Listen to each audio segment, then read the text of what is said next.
Jalan Sempor Lama, bagian dari Pecinan Gombong sisi utara. Sisi kanan sudah tembok baru, tapi sisi kiri ini masih tembok lama.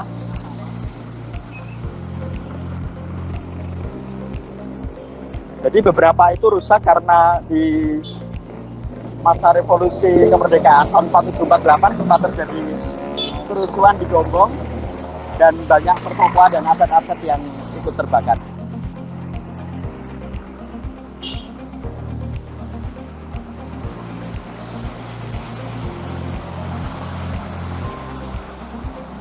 Ternyata PSBB nggak berlaku di Gombong, semakin dekat Lebaran semakin ramai jalannya.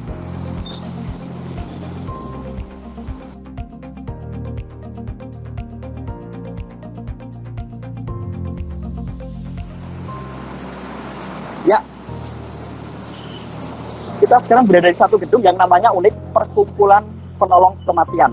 Ini nggak ada hubungannya dengan eutanasia, jadi bukan soal menolong orang untuk mati. Perkumpulan Penolong Kematian AGH. Ya, AGH itu aslinya itu Angguihi. Angguihi itu perkumpulan Tionghoa berdiri tahun 1901 di Gombong. Kemudian dalam perkembangannya di masa kemerdekaan kemudian diubah menjadi sebuah yayasan dengan nama Anugerah Guna Nan Hidup, sama-sama AGH. Jadi Angguihi nama awalnya, kemudian sekarang menjadi Anugerah Guna Nan Hidup. Bangunan yang di sisi depan kita persis ini dulu adalah menjadi sekretariat perkumpulan Tionghoa. Bisa dilihat ini bangunannya, ya. Nah, kemudian di sisi selatan, di sebelah sana itu ada bangunan-bangunan. Kita lihat masuk ke dalam. Nah, di sini adalah dulu ruang-ruang kelas Chonghua Sesyo atau Chinese School, sekolah untuk anak-anak Tionghoa. Termasuk Ibu Marta Tilaar, pengusaha kosmetik itu dulu sempat bersekolah di sini. Nah, mengapa kemudian tempat ini bernama Yayasan Penolong Kematian?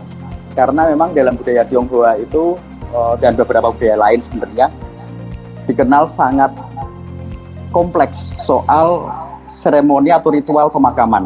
Dan pemakaman gaya Tionghoa itu butuh biaya yang sangat gede. Nanti di dalam akan lihat mengapa bisa mahal. Nah, untuk itulah maka kemudian dibentuk satu yayasan atau perkumpulan yang saling support.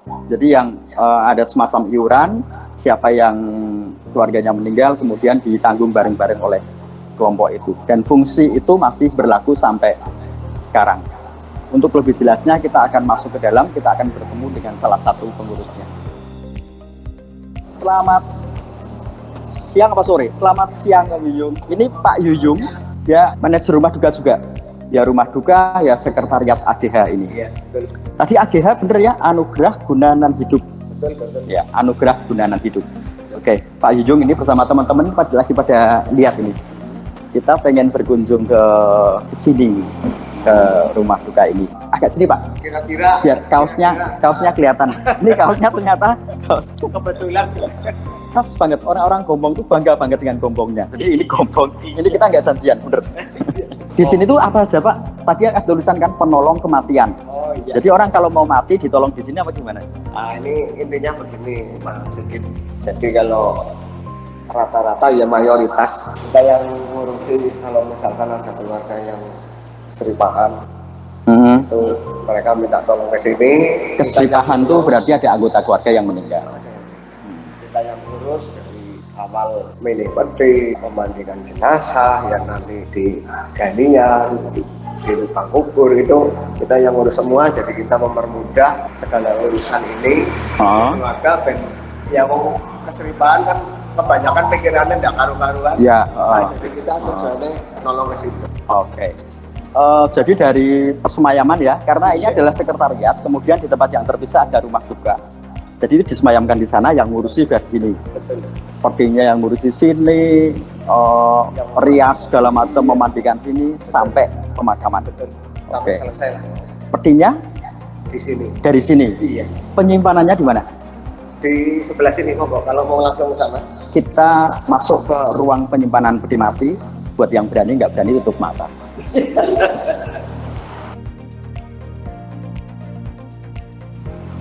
Nah, ini adalah peti mati yang disimpan di rumah penolong kematian ini. Mungkin saya mau cerita sebentar ya, Mas Yuyung ya. Saya tak cerita ke teman-teman ya. Jadi teman-teman, komunitas Tionghoa di Gombong itu 99% itu saat ini memeluk agama Kristen, baik Kristen GKI atau Katolik. Itu mereka mayoritas beragama itu. Karena itu lalu kebanyakan peti memang dengan nuansa Kristiani ya, baik dengan salib kayak gini ataupun dengan perjamuan terakhir seperti ini. Gayanya bergaya Eropa. Cuma sejak tahun 98 mungkin ya, ketika Gus Dur mulai membebaskan ekspresi-ekspresi budaya Tionghoa, kemudian muncul peti-peti yang memadukan antara gaya Eropa dengan gaya-gaya atau ekspresi-ekspresi budaya Tionghoa. Boleh dibuka Pak Yung? Boleh. Nah, ini adalah contoh peti, ini bergaya Eropa, tapi dengan relief dewa-dewa Tionghoa. Juga ada yang desain Eropa tapi motifnya naga, liong. Pak Yuyung tahu anunya nggak Pak? Maknanya Pak? Kenapa gambar naga, kenapa nggak gambar burung hong atau apa gitu? Ada yang burung hong. Oh, yang burung hong ada juga? Oh, macam-macam ya? Nggak cuma naga ya? Kayak ini naga, tadi dewa-dewa. Oh ini oh ya burung hong, cuma nggak terlalu kelihatan. Pak Yung, harganya berapa peti di sini? Sebenarnya kalau peti kan harga relatif per yayasan masing-masing. Cuma memang kalau saya jual itu sudah ada ketentuan dari pengurus yayasan ya. Kisaran antara berapa sampai berapa sih? Kalau yang ekonomi itu sekitar 6. Ekonomi 6 juta. Ekonomi itu tempat duduknya 2 sama 3. Ya. Ekonomi berapa? 6 juta. Kayak yang mana ekonomi? Ya itu tadi yang putih-putih itu. Oh itu, itu. Bagus gitu ekonomi. Iya. Oke, terus yang bisnis apa istilahnya apa? Ya, kalau yang mewah lah ya kita bilang mewah. Yang mewah. Itu yang pakai kaca. Pakai kaca pun itu ada 2 desain, maksudnya desain Eropa yang seperti ini. Dalamnya ada kacanya ya? Ada. Full satu bodi itu kaca. Oh. Ada USB, ada USB nih colokan itu. Colokan buat ngecas HP. Oh enggak ada ya. Serius banget Pak Yuri. Kalau yang ini berapa? Ini 15 juta. 15 juta. Jadi antara 6 sampai 15 juta. Ada diskon kuantiti Pak? Nggak ada. Ada itu. Beli 2 apa 3 gitu? Ya, itu nek soal diskon itu sudah. Jadi dalam Tionghoa tidak boleh menawar ketika urusannya dengan kematian. Pak Yung, katanya sih ada peti yang harganya sampai puluhan bahkan ratusan juta. Itu peti masa apa Pak? Nah itu sing istilahnya kalau saya bilang peti cengkeh, terkenalnya peti cengkeh. Peti cengkeh. Ceritanya asli, peti desain dari China. Dari China ya. Peti asli, orang menyebutnya peti kembang cengkeh karena bentuknya seperti kembang cengkeh Iya, itu. Harganya bahkan sampai ratusan juta. Punya nggak di sini? Ada. Ada, boleh dilihat. Boleh. Kita lihat peti termahal di tempat ini. Tempatnya masuk, semoga sinyalnya lumayan oke. Nah, wow, ini peti yang kalau film-film vampir itu kayak gini kan? Iya. Boleh dibuka Pak Yung? Ya.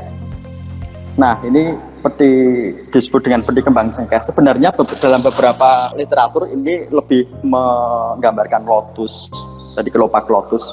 Cuma dalam masyarakat Tionghoa peranakan di Nusantara, karena ini mirip dengan cengkeh, kemudian orang menyebutnya dengan peti kembang cengkeh. Dan konon peti ini hanya boleh dibuat dari satu pohon, ya. Betul. Jadi nggak boleh dari satu batang pohon. Jadi bisa kita bayangkan segede apa pohonnya. Kapan terakhir peti ini dipakai? Saya di sini baru 5 tahun. Dalam 5 tahun ini belum pernah ada yang pakai karena mahal itu ya. Satu mungkin karena mahal, kedua kali itu hanya orang tertentu. Oh, hanya orang-orang tertentu. Ini bisa dibongkar pasang nggak sih? Caranya buka gimana? Bisa. Nah ini kebetulan mungkin bisa saya jelaskan. Oh, ternyata ada miniaturnya. Kita lihat. Nah ini secara utuh seperti ini wujudnya. Ini taruh kata gambarannya satu batang pohon jati. Nah ini terus didesain seperti ini, ada 3 bagian. Ini bagian tutup. Ya terus ini istilahnya gembung. Gembung itu buat badan. Terus ini dasaran. Kalau misalkan ada yang memakai, ini dibuka semua, terus ini dikepul dulu biar rapat, jenazah masuk, baru pengguna masuk, terus dicempuli lagi biar rapat, biar tidak ada kebocoran bau jenazah, baru tutupnya seperti ini. Oke. 3 bagian. Seberat ini kira-kira berapa orang sih gotong? Itu minimal 20 orang. Minimal 20 orang. Minimal 20 orang, itu pun kalau medannya datar. Oh, Kalau iya. medannya naik tinggi, kita tetap perlu alat berat. Pernah terjadi itu pakai alat berat. Pakai alat berat ya. Oke, gitu. Mungkin ada yang mau tanya sebentar. Tulisan di peti cengkeh itu artinya apa? Tulisan ini. Saya tidak bisa lafalkan satu persatu, tapi kira-kira adalah hidup rezeki dan hidup abadi atau keberuntungan dan hidup abadi. Dua hal itu yang ditulis di sana. Satu pertanyaan saya kecil. Kenapa kalau makam orang prosesi Tionghoa itu kalau lewat perapatan selalu banting semangka? Itu ya yang saya tahu itu juga menurut cerita orang tua saya dulu, itu cuma keyakinan atau kepercayaan bahwa kalau semangka itu katanya buah kesenangan dewa yang menjaga pintu akhirat. Itu ceritanya seperti itu. Maka dikasih persembahan semangka di perempatan supaya dilancarkan. Nah, itu tujuannya. Oke.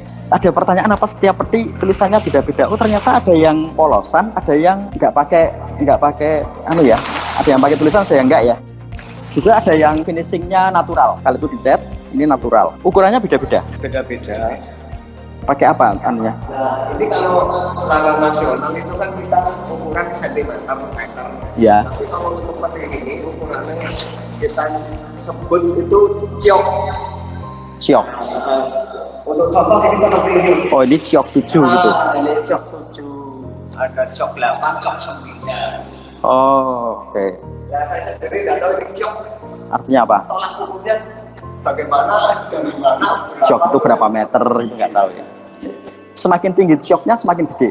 semakin gede dan semakin gede juga harga. Semakin mahal.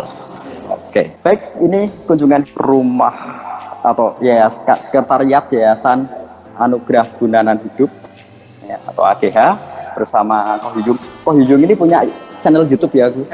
Namanya apa? Kebetulan kita belajar uli-uli sejarah. Heeh. Intinya tentang sejarah, tapi kita pakai ada mistik-mistik sedikit. Kita pakai jalur itu. Apa nama channelnya? Channelnya Donat Klontos. PLONTKOS. Oke. Itu kita. Ya. Ya. Kerjanya di peti-peti mati, jadi channel YouTube-nya juga ya.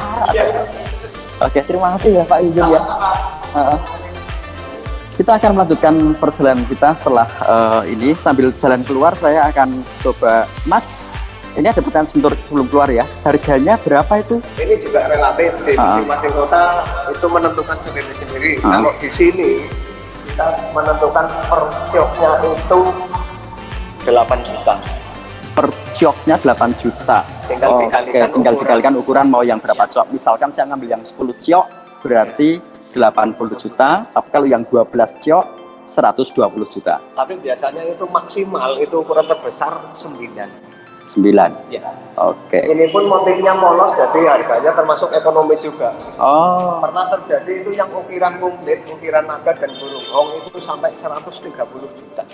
Harga termahal 130 juta.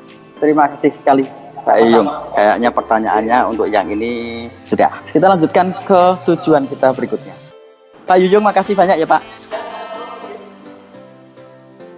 Di Gombong, salah satu keluarga yang sangat berperan dalam pengembangan perkumpulan Tionghoa itu dari keluarga Ui. Jadi dulu yang mendirikan tahun 1901 yang mendirikan komunitas Tionghoa atau perkumpulan Tionghoa ini adalah Oi Ching Hat. Kemudian anaknya Oi Ching Hat bernama Oi Wan Hui itu menjadi Wigmaster atau menjadi kepala desa untuk kawasan pecinan di Gombong ini.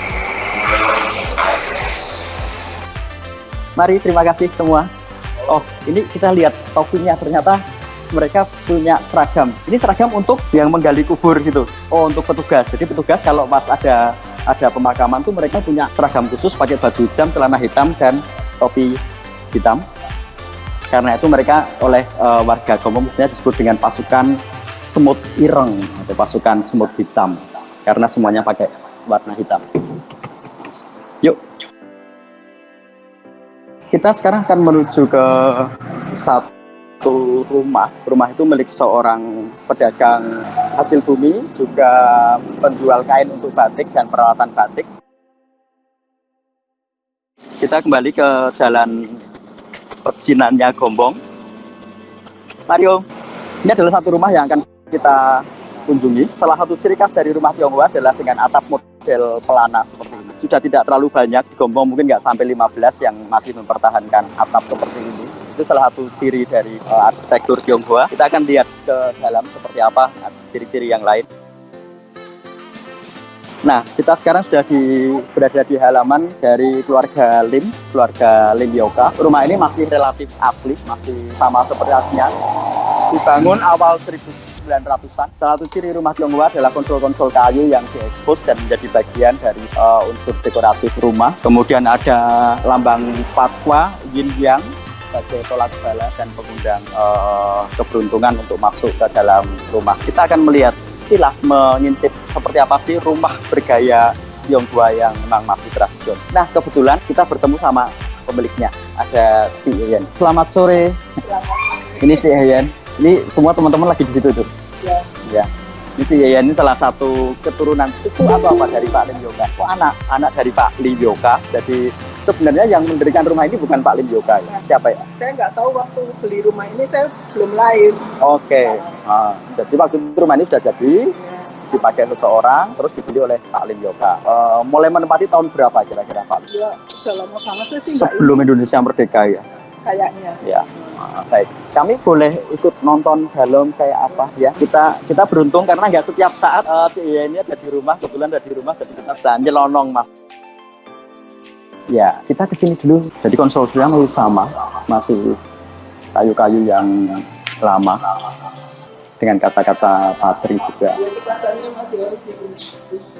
Ini juga sama masih ya. Kayaknya itu dulu ada lampu. Ini lampunya juga udah semua. Udah semua nggak bisa. Ini siapa? Yeyen. Ini ya. Ini sama yang di sana itu orang tua papa saya dari Tiongkok. Oh. Jadi engkong gitu, engkong Ya, sama emak. Engkong. Yang Kalau papa itu yang jadi Pak Lim Yoka yang mana? yang ini. Yang ini Pak Lim Yoka. Ya. Ini leluhur dari Tiongkok Ya. yang datang ke Ke Indonesia. mungkin Kayaknya papa saya juga kelahiran Tiongkok. oh, jadi membawa anaknya nggak datang. Iya, ada bapak anaknya. Ya, itu ada dua istilah, yaitu Tionghoa peranakan dan Tionghoa totok. Tionghoa totok adalah Tionghoa yang memang lahir di Cina, sedangkan Tionghoa peranakan adalah yang lahir di Indonesia. Jadi, meskipun kebanyakan sudah lahir di Indonesia. Ini mama Ceritanya saya emak nenek saya dulu kakinya yang masih kecil itu loh. Ada yang tahu nggak? Zaman dulu kan kaki kecil ya, dimasukkan ke dalam. Jadi dulu ukuran kecantikan budaya Cina zaman dulu adalah kalau cewek itu kakinya kecil. Nah, supaya kakinya kecil, ketika dia masih kecil dimasukkan ke sepatu dari kayu itu ya. Supaya nggak berkembang dengan baik. Jadi kecil terus gitu kakinya. Terus kalau jalan gimana? Ya, lucu untuk Jalan gitu. Oke. cilik. Tapi tetap jalan gitu ya. Ya. Pakai sepatu terus. Iya. Jadi memang dibuat kakinya biar kecil gitu. Itu salah satunya dari emaknya si Yeyen ini masih. Tuh, kalau engkongnya masih Shaolin banget ya. Kayaknya kayak Shaolin.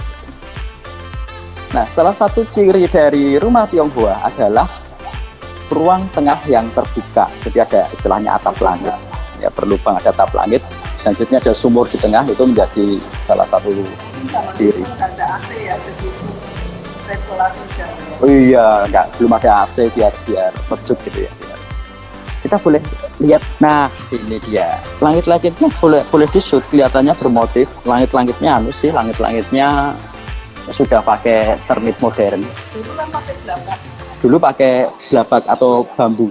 Dulu pakai bambu. Arsitekturnya kayu yang sangat dekoratif memang dan masih dipertahankan. Yeyen, kalau ini dijadikan homestay, wow, banyak tamu yang suka nginep di sini. Karena suasananya masih sangat Tionghoa. Dan Si Yeyen ini punya sampingan membuat jamu. Ya, Si Yeyen ya, yang akar atau daun apa itu?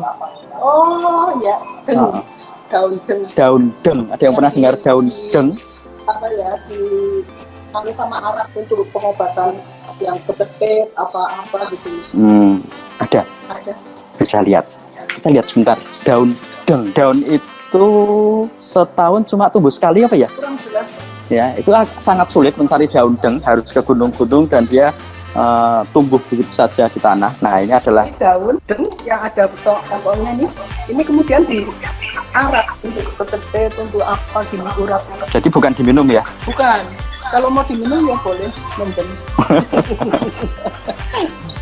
Jadi masih banyak kelompok-kelompok masyarakat di Gombong yang memelihara tradisi jamu-jamu simse yang dibuat sendiri di dalam rumah. Ini kondisi atap langitnya dari rumah ini. Sudah? Ya. Ada Ci Yeyen dan generasi selanjutnya, apakah masih menggunakan marga? Masih nggak? Saya masih pakai marga lim. Marganya lim? Ya. Oh iya, karena lim yoka ya. Masih. Kalau anak-anak sekarang? Enggak. Kan waktu Pak Harto jadian itu kan supaya pakai nama Indonesia. Ya, kita ada suatu masa di mana budaya-budaya Tionghoa tidak diizinkan sehingga nama-nama Tionghoa harus diganti dengan nama Indonesia dan di Gombong banyak terjadi nama keluarga nggak dipakai lagi. Ya. Tidak semua. Mungkin Mas Hendra ikut saya kira bisa ngasih. Mungkin masih pakai cuma nggak resmi lah, cuma untuk panggilan. Atau Ya. surat kelahiran sudah nggak ada. Tapi untuk lingkungan keluarga itu ya. Ya. Tapi kalau dokumen-dokumen resmi semua pakai nama Indonesia. Apakah daun deng itu sama dengan daun binahong? Beda. Beda. Ya, daun deng jauh lebih sulit nyarinya. Daun binahong bisa ditanam di mana-mana. Salam untuk Tante Yeyen, semoga masih ingat. Ya. Masih ingat katanya Hendra yang gemuk itu ya. Gitu. Ya. Kita masih ada satu tempat masih di rumah ini, satu hal yang menarik untuk kita lihat. Yeyen, kita ke depan sebentar yuk. Semar. Oh.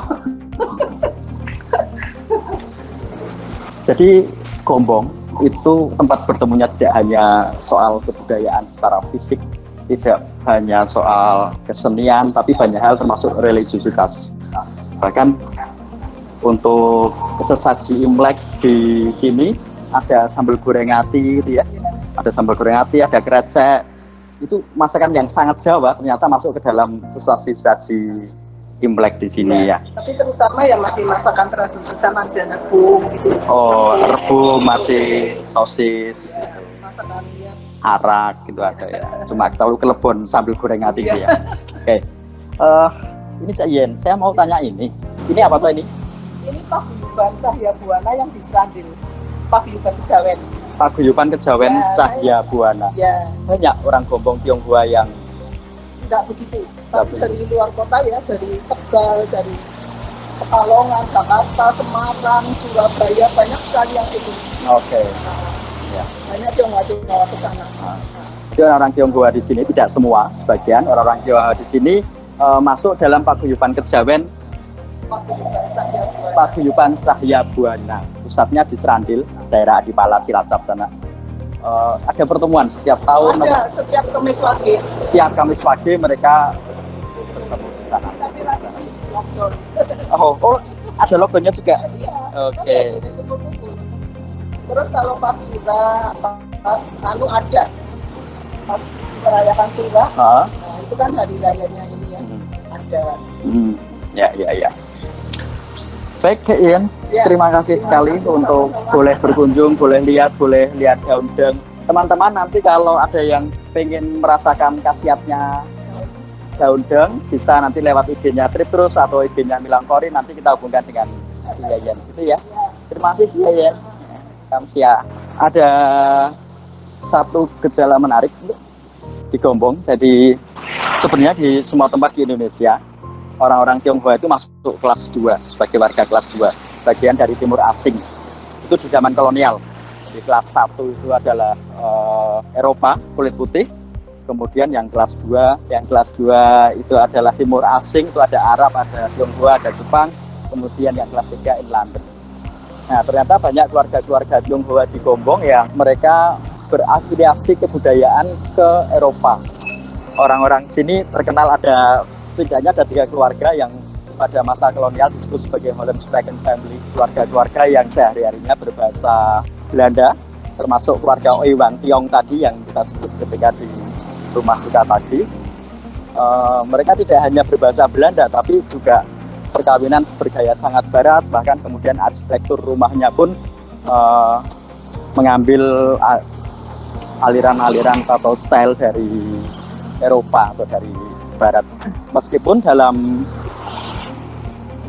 implementasinya ketika membangun rumah bergaya Barat, tapi hitungan-hitungan Feng Shui tetap dipakai.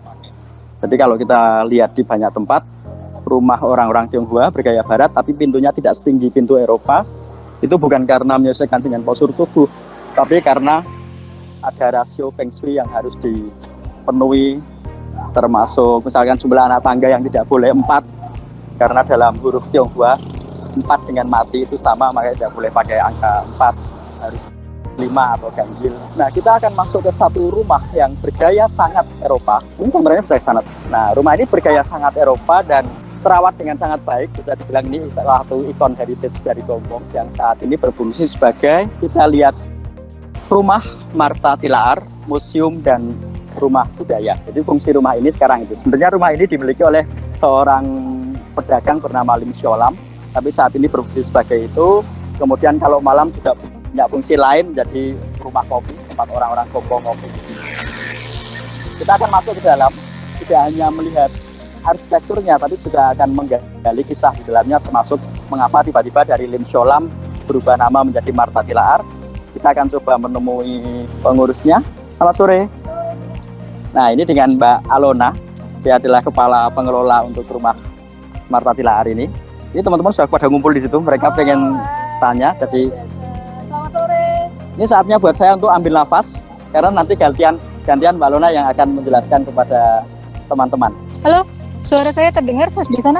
Oke, tadi udah sampai mana Pak Sigit? Tadi kita ke Sucang. Selamat siang. Sucang, lalu ke penolong kematian, ke AGH, dari AGH, lalu ke Ling Yoga, rumah yang bergaya sangat oriental gitu. Kemudian kita terakhir akan masuk ke sini yang gayanya sangat berlawanan dengan. Ya, jadi di rumah Martha Tilaar ini mungkin salah satu dari. Tanyanya di sini. Oh iya. Salah satu dari peninggalan peranakan ya yang ada di Kota Gombong. Mungkin kita bisa sambil ngobrol aja Pak Sigit. Salah satu peninggalan peranakan yang dimana kalau di sebelah sana tempatnya Lim Yoka itu lebih ke gaya oriental banget. Nah, di sini kita bisa melihat satu budaya Indis yang masih tertinggal di Kota Gombong. Jadi kalau dari arsitekturnya kita bisa lihat di atas sana masih punya gavel. Ada ciri khas bangunannya. Terus kemudian ciri khas simetrisnya juga ada dengan pilar yang besar juga. Nanti kita bisa lihat ke dalam. Iya, kurang lebih bangunan ini dibangun tahun 1920. Kita datang ke sini di usia seabad. Ya, jadi tahun ini kita 100 tahun.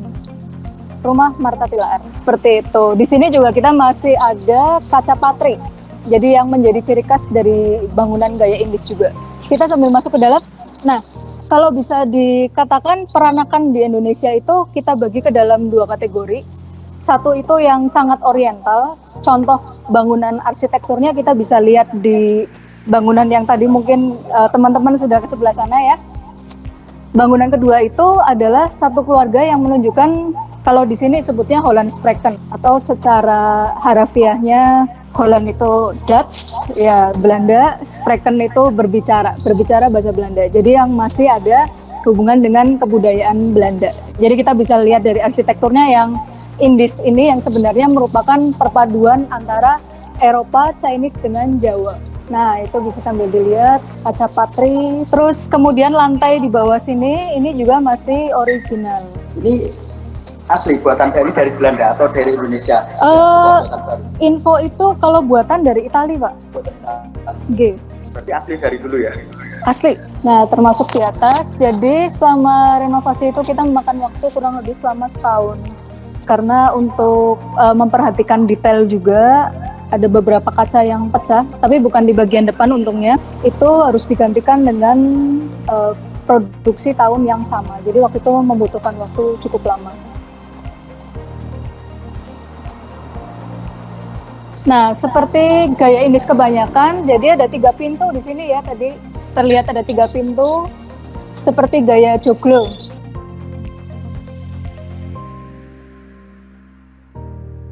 Nah, fungsi dari rumah ini sendiri sebenarnya kita ada 2, yang covernya itu ada museum dan di dalamnya kita sering ada kegiatan. Tapi kebetulan sedang COVID ya Pak, yang mengharuskan semua harus di rumah. sekarang berkunjung lewat. Betul, makanya sekarang bisa virtual tour. Tadi ada pertanyaan mengapa, tadi kan saya cerita bahwa ini rumah milik Lim Sholam, kenapa tiba-tiba jadi Marta Tilaar? Oh iya, ke sebelah sini silakan. Kita bisa menyebutkan rumah ini dulu adalah milik Bapak Lim Xiaolam. Kalau orang sini sebutnya itu Baba Solam. Baba Solam ini dulu adalah kakeknya Ibu Marta Tilaar. Dulu beliau ini punya usaha produksi jujul susu sapi. Jadi sebelah sini isinya kandang sapi. Ini rumah utama, pavilion yang sekarang kita sebut sebagai Bambang Kandana. Ini sebelah sini kurang lebih 3 kali dari rumah ini itu isinya kandang sapi seperti itu. Kita sambil jalan ke dalam. Nah, ini salah satu bentuk gaya peranakan yang ada di rumah ini. Kalau kita lihat rumah ini kan sebenarnya gayanya Eropa banget, tapi ada satu part atau satu bagian di rumah ini yang gayanya masih sangat Chinese. Jadi ini kita bisa lihat ya, kalau ini adalah meja sembayangan atau meja abu. Dan meja ini paling tua dari rumah ini. Usianya ada 100 tahun lebih. Lebih tua dari rumah ini. Iya, betul. Oke. Nah, ini salah satu foto peninggalan dari keluarga Ibu Marta Tilaar. Ini mungkin salah satu kerabat ya yang sedang melakukan prosesi pemakaman. Dan ini masih sangat menggunakan cara tradisional. Jadi semua orang di sini masih menggunakan kain belacu sama mori. Kalau sekarang sudah jarang yang prosesi seperti ini. Oke, kita sambil berlanjut ke dalam. Nah, di sebelah sana, sebelum masuk ke dalam mungkin ya. Nah, ini foto dari Bapak Lim Xiaolam atau Baba Solam, pemilik rumah ini, atau kakeknya Ibu Marta Tilaar. Yang di sebelah sini istri beliau. Istrinya ini juga merupakan salah satu tokoh penting dalam rumah ini karena beliau ini sumber inspirasi Ibu Marta untuk membuat produk jamu. Nah, mungkin bisa lihat ke atas sini ada satu peninggalan juga. Lampu gantung, itu masih original. Nah, ini bagian dalamnya.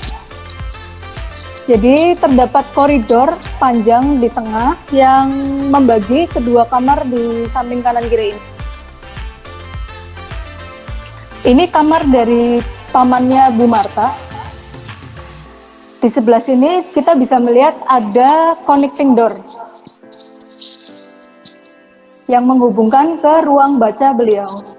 Nah, jadi kita masih melihat beberapa ada ornamen yang bernuansa Chinese juga. Ya, wastafelnya masih original juga. Nah, jadi bentuknya lebih cenderung kotak. Oke, nah sebelah sini ada kamar lain, di sebelah sana kamar sepupunya Bu Marta. Kita bisa lihat juga sebelah sana.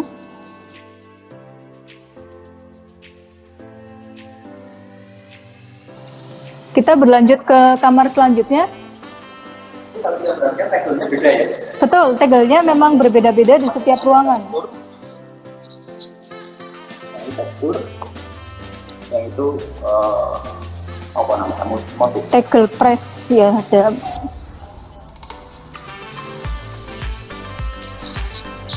Kalau lupatan, warna kolektor ya.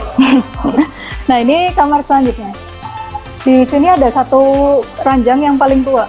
Jadi kalau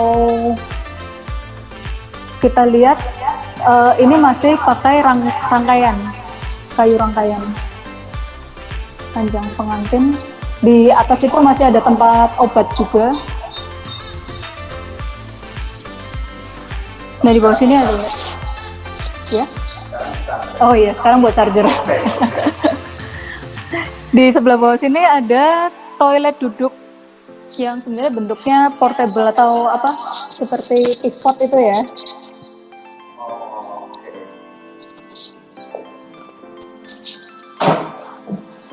Oh iya. Tempat kayak Oke, kita beralih ke teras belakang.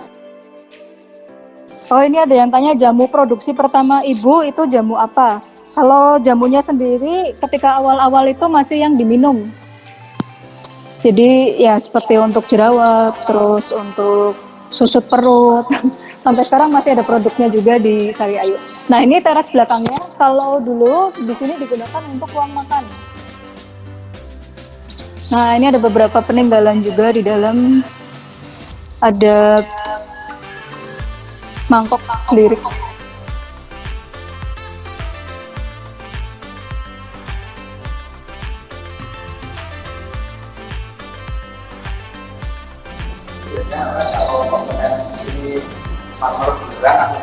Oh, di center ya. Ini tembus Pak.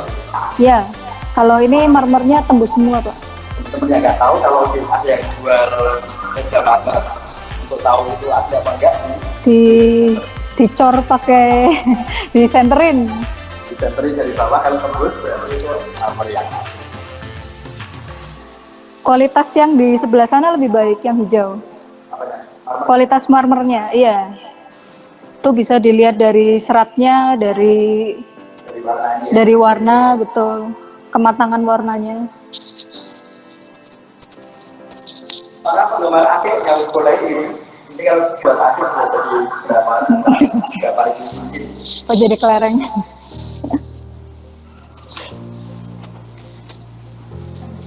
Nah, jadi di sini, kenapa? Jadi di sini juga terdapat halaman belakang yang dimana memang ruang makan ini langsung berhubungan dengan halaman belakang.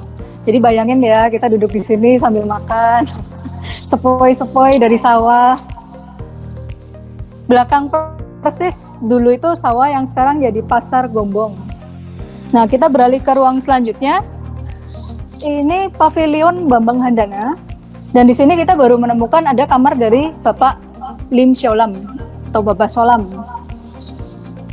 Masih ada beberapa peninggalan dari neneknya juga. Nah, ini salah satu foto legendaris dari neneknya Bu Marta, karena neneknya Bu Marta yang guru jamu itu punya rambut yang sangat panjang sampai menyentuh lantai.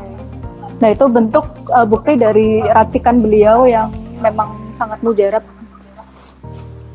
Jadi dulu memang terkenal rambutnya panjang, hitam. Biasanya kandang sapinya sekarang jadi apa dan luasnya berapa? Luas keseluruhannya 1.800. Kalau yang jadi kandang sapi sekarang jadi tetangga kita.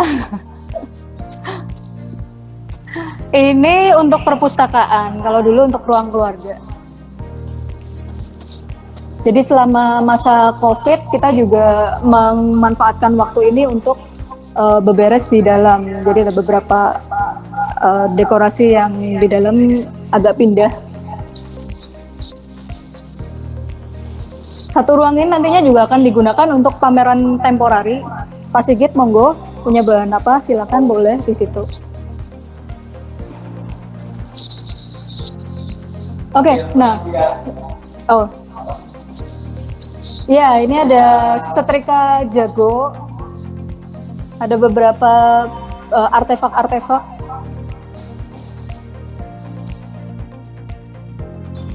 Ini ada wadah perebus jamu juga. Ini untuk mesin ketik tahun 30-an, portable. Jadi sebenarnya punya koper. Oke, kita berlanjut ke ruang selanjutnya. Ini kamar dari orang tuanya Bu Marta. Nah, jadi kalau di dalam kita masih menyimpan ada gaun pernikahan yang dibuat tahun 1935.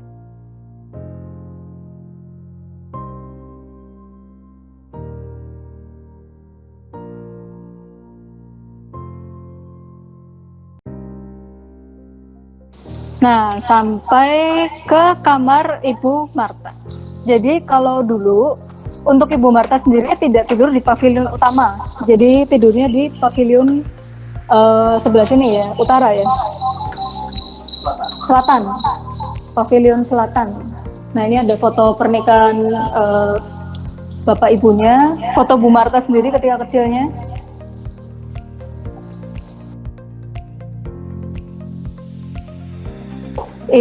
Yang sebelah sini adiknya Ibu Ratna, terus kemudian yang paling kecil Pak Bambang Handana.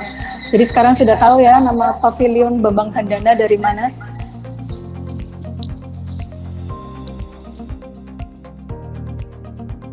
Nah, ruang terakhir yang bisa kita jumpai ini adalah kantor bapaknya Bu Marta atau Bapak Yakob Handana.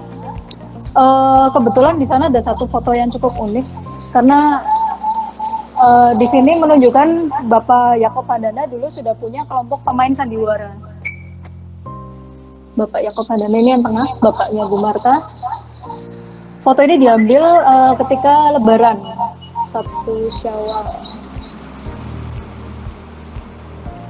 Nah, ini yang menjadi kantor, yang menjadi sekretariat sekarang. Sampai di sini ruang terakhir. Jadi kurang lebih perjalanan dari rumah Marta Tilaar yang dulu difungsikan sebagai rumah tempat tinggal Ibu Marta dan keluarga, kini digunakan untuk menjadi wadah yang digunakan masyarakat sekitar. Ini juga punya fungsi sebagai ruang pajang untuk produk-produk UMKM dari Kebumen. Kita bisa lihat beberapa produk Bisa? di sana. Kita akan lihat beberapa produknya UMKM.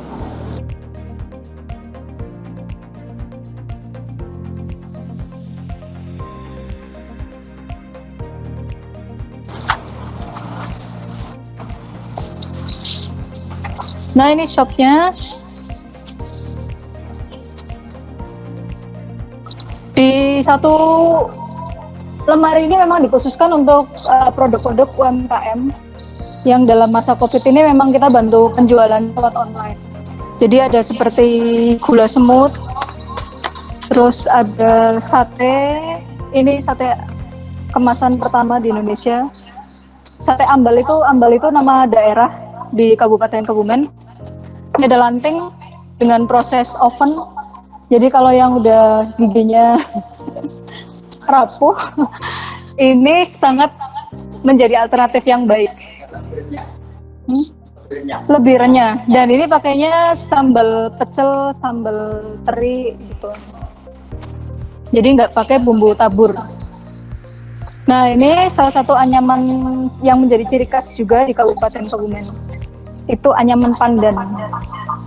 Jadi ini dihasilkan dari daun pandan. Kalau yang biasa kita tahu itu daun pandan buat masak ya, tapi beda. Yang dimaksudkan itu adalah pandan yang biasanya kita temui di pinggir pantai. Jadi biasanya pinggirnya bergigi. Melalui berbagai proses sampai akhirnya jadi tas. Terus ada kerajinan jenitri juga. Ya, jadi bermacam-macam seperti itu. Oke, terima kasih Halo Nal. Oke, sama-sama. Kita sebentar ya, saya ada kuis soalnya buat teman-teman. Oke. Boleh dijelaskan kenapa tangga masuk pavilion utama lebih rendah? Tadi kan kita masuk ada gelombang itu. Jadi teman-teman, kalau kita masuk ke rumah Marta Tilaar, itu di bagian depan itu ada kayak kolam. Nah, ini kenapa dibuat kolam kayak gini? Jadi kalau musim hujan kita bikin kolam ikan nggak? Jadi bikin kolam gurame di sini. Enggak, jadi sebenarnya yang paving merah ini adalah ketinggian asli dari tanah ketika rumah ini dibangun. Jadi sebenarnya paving di bawah ini sejajar dengan jalan di depan. Berarti jalannya naiknya udah banyak banget ya? Itu mungkin ada 1,5 sampai 1 meter sih. Sehingga kesannya turun sekali. Jadi padahal aslinya adalah segini. Ini sempat tertutup sampai 1 tangga. Kita bisa lihat perbedaannya. Ini ada abu-abuan, ini lebih terang karena ini udah sempat tertutup. Jadi inilah rumah Marta Tilaar, rumah yang dibangun 100 tahun yang lalu milik Pak Lim Siolam. Pak Lim Siolam itu adalah kakek dari Ibu Marta Tilaar. Kemudian oleh Ibu Marta Tilaar direnovasi dan difungsikan sebagai museum dan rumah budaya rumah Marta Tilaar. Pertanyaan terakhir dari saya, jam buka jam berapa, hari apa, liburnya, terus tiketnya?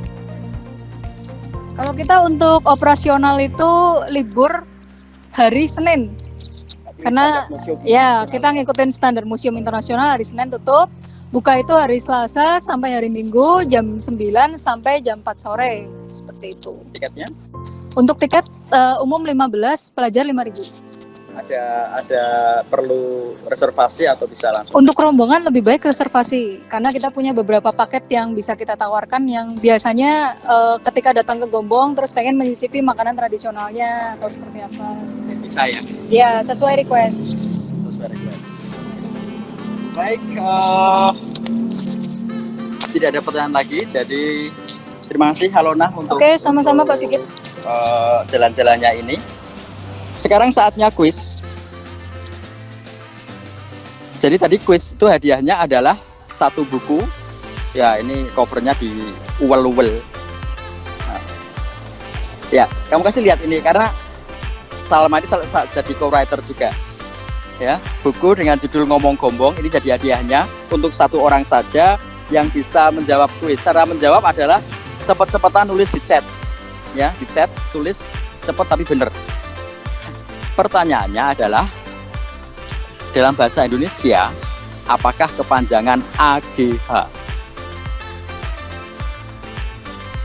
Siapa nih yang nulis? Mas Paijo, Anugerah Gunanan Hidup. Mas Ari nih ya dari Jakarta ya. Selamat Mas Ari. Ya, Anugerah Gunanan Hidup. Betul sekali. Ya. Dan kita sekarang pas hujan. Jadi memang Tuhan ngasih izin kepada kita. Tadi saya sudah booking ke Tuhan supaya di hujannya nanti nunggu selesai, ternyata Tuhan oke banget ya. Itu baik, terima kasih teman-teman. Kita masih punya waktu 5 menit deh kalau ada yang mau tanya-tanya. Kalau enggak nanti ada yang mau lihat kepean Bu Wahyu Utami ya mungkin. Masih ada waktu 5 menit, yang mau tanya-tanya boleh di chat di sini. Yang ada kegiatan lain kalau mau live dipersilakan juga. Tapi terima kasih sih sudah bergabung dalam acara ini yang tidak terlalu sempurna, ada beberapa halangan teknis, mohon maaf. Kita bertemu lagi untuk yang ke depan. Kuliner rekomendasi sekitar RMT. Nah ini Alona yang tahu kalau kuliner. Maunya apa Mbak? Mbak Ami ini yang tanya. Oh, ini pasti Mas. Nasi goreng kencur Mas pasti belum coba. Nasi goreng kencur. Iya. Jadi nggak pakai kecap ya? Nggak pakai. Kalau mau pakai juga boleh. Oh iya. Untuk teman-teman yang pernah ke Gombong, pernah motret apa itu? Mendoan A4 karena gedenya sekertas A4. Itu harus kami sampaikan kalau Pak siapa namanya? Iya. Pak penjual mendoan itu sudah tidak jualan lagi karena Mbak Putri atau istrinya yang selama ini tandem melayani sudah meninggal, sehingga Mbak Kakung memutuskan tidak jualan lagi dan sekarang tinggal di rumah. Itu agak menyedihkan buat teman-teman. Tapi masih ada lagi yang jual di tempat lain. Mendoan ukuran A4. Lalu ada permintaan, ada yang kangen mendoan. Ya, ayo cepat datang. Kita foto bersama dulu, kita foto bersama. Kalau ada yang punya request tahu tentang Gombong apa, kemudian pengen dibuatkan streaming tripnya, bisa komen di Instagramnya Trip Terus atau di Milangkon. Kita foto bersama dulu. Ya, terima kasih semuanya. Mungkin bisa jadi teaser ya bahwa jadi habis Lebaran kita belum pastikan tanggalnya, sekitar tanggal 5 atau tanggal 6 kita akan berkunjung ke sebuah industri genteng Soka, sebuah industri yang sudah berumur lama juga, 100 tahun lebih. Dan uniknya industri genteng Soka itu menjadi besar justru di masa pandemi. Jadi seperti sekarang ini, masa-masa pandemi ternyata industri genteng Soka tumbuh dan sampai saat ini masih menggunakan teknologi yang sama dengan yang dipakai 100 tahun lalu. Itu akan menjadi tempat kunjungan kita untuk trip berikutnya. Jadi silahkan pantengin terus, follow Instagramnya Trip Terus dan Milangkori. Ya teman-teman, dengan berakhir sesi Q&A tadi, berikut juga ngetrip di rumah aja series Gombong edisi kawasan Pecinan Sempor Lama, Kebumen. Mohon maaf Sempor. jika ada Sempor salah saya. Sempor, Mohon maaf. Sempor. Ayo ulangi sampai benar. Karena Sempor sama Gombong, jadi saya tadi ngomong apa? Gombong. Oke, kawasan Pecinan Sempor Lama di Gombong. Sorry Pak. Iya. Kebumen ya. Oke. Ya mohon maaf juga kalau banyak salah kata dan penyampaian dan beberapa teknik error gitu ya. Oke, tadi buat pemenang buku Mas Paijo ya, nanti akan dihubungi oleh admin. Sebelum ini kita foto bareng dulu yuk, screen capture. Boleh sambil gaya Teman-teman nyalain. Foto barengnya gitu. Oh, Gimana? nggak apa-apa. Iya, nggak apa-apa. Oke. Teman-teman mungkin mau sambil nyalain videonya biar kita foto. Oke, teman-teman yang mungkin videonya belum nyalain boleh. Nah, oke. Satu, nah agak susah. 1, 2, 3. Oke. Ya. Sekian teman-teman, terima kasih atas kunjungannya. Cek terus Instagram kita dan info-info untuk series Gombong selanjutnya. Oke, selamat siang. Selamat siang semua.